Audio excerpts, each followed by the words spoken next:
One last question from the audience, Okay. from Sylvia, and this was voted up 7 times, and she asks, what advantages versus challenges do you see for a finance lead that gets promoted within the company versus a CFO that gets hired from outside the company? That's a great question. And I actually did a survey not so long ago about CFOs, where did you work before? And what's interesting is most of them are actually from outside the company. And this was US based, so it may or may not be valid for a lot of our people.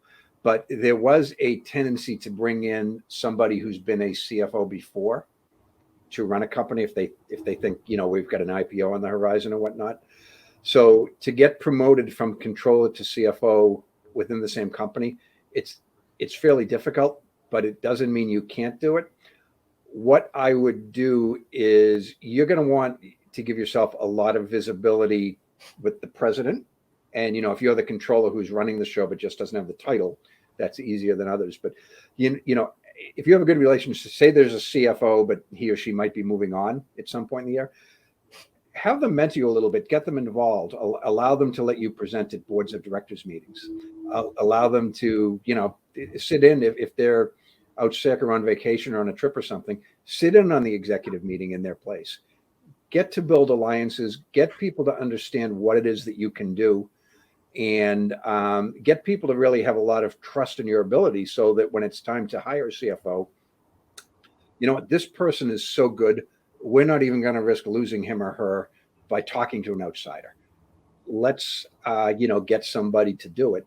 The other thing is, if you've got the money, maybe a coach to, to sort of help you with some of the things, because it is, the controller job and the CFO job, they are very different, right? I mean, and again, each situation is a little bit different, but like I was surprised in my first CFO job how little time I spent on finance and accounting.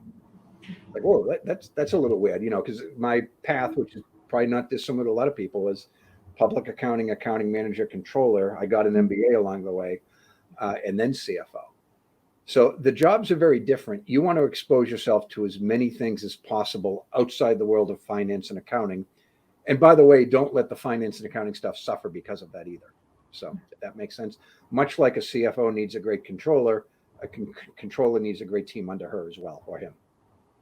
Yeah, absolutely. I think what to your point earlier, it's about that learning and growth and how quickly a person is able to learn, continue to learn and grow and evolve their skill set, as well as remain a trusted business partner, and what the company really needs at that next stage of growth. So it's really I think what it comes down to is being able to become an expert in the business and the industry that you're in, and to really be able to impact go-to-market decisions, as well as communicate articulately inside the organization and also to the board. And I think that's what differentiates, a great CFO versus, a VP of finance or a head of finance or a financial director or controller. Absolutely. You know what? You could have said that, and then we could have just wrapped up the program.